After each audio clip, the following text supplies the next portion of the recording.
जीवन में सफल कौन नहीं होना चाहता। पद में, प्रतिष्ठा में आकाश जैसी ऊंचाई किसे नहीं चाहिए। स्थिरता में भूमि जैसी दृढ़ता किसे नहीं चाहिए।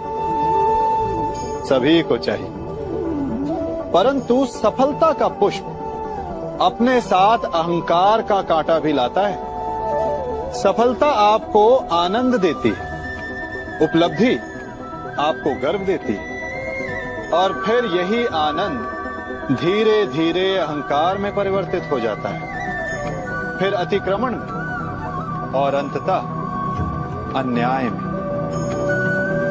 और यहीं से सफलता का नाश प्रारंभ हो जाता है। यदि आप चाहते हैं कि आपकी सफलता लोगों की दृष्टि में सम्मान बनकर रहे, लोगों के मन में शूल बनकर नहीं, तो ये आप वृक्ष से सीखिए।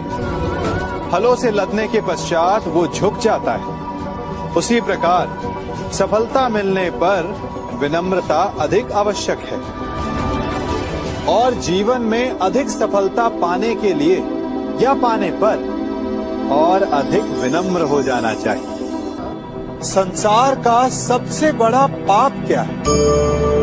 असत्य बोलना, हत्या कर देना, चोरी करना, या किसी का अपमान करना। संसार का सबसे बड़ा पाप है किसी निर्बल को सताना, और संसार का सबसे बड़ा दंड भी उस निर्बल के मुख से निकली हाय है। आप देख रहे हैं मैं क्या कर रहा हूं? मैं लौह पिघला रहा हूं, और ये लौह पिघलता है इस चमड़ी की बनी धूनकी से निकली हवा से। तनिक सोचिए, एक मृत पशु की खाल से बनी धूनकी इतने कठोर लोहे को भस्म कर सकती। ठीक उसी प्रकार आप चाहे जितने भी शक्तिशाली क्यों ना हो, यदि आपने किसी निर्दोष, किसी निर्बल को सताया, तो उसके मन से निकली हाय और उसका श्राप आपके जीवन को भस्म कर सकता है। मनुष्य भी बड़ा विचित्र प्राणी है।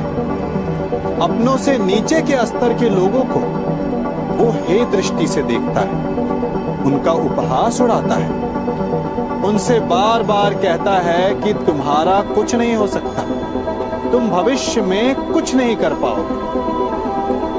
जब मनुष्य के पास धन, संपत्ति, मान होता है, तो वो दूसरों का आदर नहीं करता, परंतु वो एक बात भूल जाता है कि उससे भी अधिक शक्तिशाली कोई अस्तित्व में है, और वो है समय।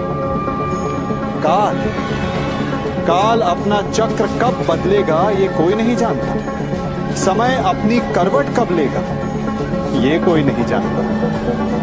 कोयला भी समय के साथ साथ हीरे में परिवर्तित हो जाता है। इसलिए जीवन में कभी भी किसी का भी उपहास नहीं उड़ाना चाहिए। कभी सोचा है हमारा जीवन भी उस रेत की घड़ी की भांति है? जो रेत नीचे गिर चुकी है वो हमारा अतीत, जो अब भी ऊपर है वो हमारा आने वाला भविष्य, और वर्तमान ये संकुचित स्थल है जहां से धीरे धीरे करके रेत गिर रही है। अर्थात हमारे पास जीने के लिए यही एक क्षण है। उसका उपयोग कैसे करना है ये हम पर निर्भर करता है। जो बीत गया उसका दुख मनाना है, या जो भविष्य में होने वाला है उसकी प्रतीक्षा में क्रोध करना है। सब कुछ करने के लिए यही एक क्षण है। प्रसन्न रहना है तो उसके लिए भी यही एक पल है। प्रतीक्षा करते रहोगे तो ये पल भी भूतकाल में बदल जाएगा। इसलिए आनंद के लिए, परोपकार के लिए प्रतीक्षा ना कीजिए। आपके पास जो पल है, उनका भरपूर सदुपयोग कीजिए, क्योंकि इस घड़ी को पलटकर आप फिर से समय अवश्य गिन सकते हैं, परंतु अपना बीता हुआ समय आप वापस नहीं लौटा पाएंगे। हम सब अपनों की, अपने मित्रों की, परायों की सहायता करते हैं, परंतु हम सब के मन में एक व्यथा रह जाती है कि वो हमारा उपकार भूल गए, कि उसने हमें सम्मान नहीं दिया, कि समय पड़ने पर उसने हमारी सहायता नहीं की। होता है ना ऐसा? अब प्रश्न ये उठता है कि क्या हमें उपकार भुला देना चाहिए या नहीं? और उत्तर भी दो हैं, हाँ भी और ना भी। हमें दूसरों पर किए गए उपकार को भुला देना चाहिए, परंतु यदि किसी ने हम पर उपकार किया है तो उसे नहीं भुलाना चाहिए। यदि दूसरों पर किए उपकार भुला दिए तो अपेक्षा नहीं रहेगी। अपेक्षा नहीं रहेगी तो वो टूटेगी नहीं, मन कुंठित नहीं होगा, और स्वयं पर किए गए उपकार को स्मरण रखा तो उसे चुकाने के लिए सदा तत्पर रहेंगे, उपकार करने वाले के कृतज्ञ रहेंगे, तब भी मन प्रसन्न रहेगा। और यदि हम सभी ऐसा करने लगे तो सबके मन को संतोष रहेगा। प्रत्येक मनुष्य सफलता पाने के लिए कार्य करता है।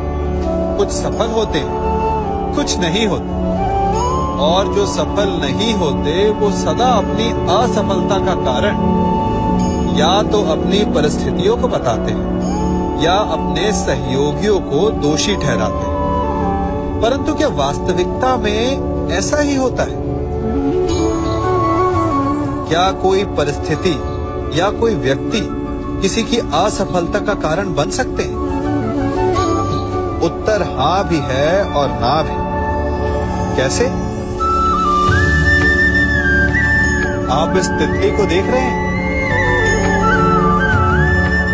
आपने एक मक्खी को भी देखा हो। प्रकृति ने दोनों को समान गुण दिए, रस पान करने का।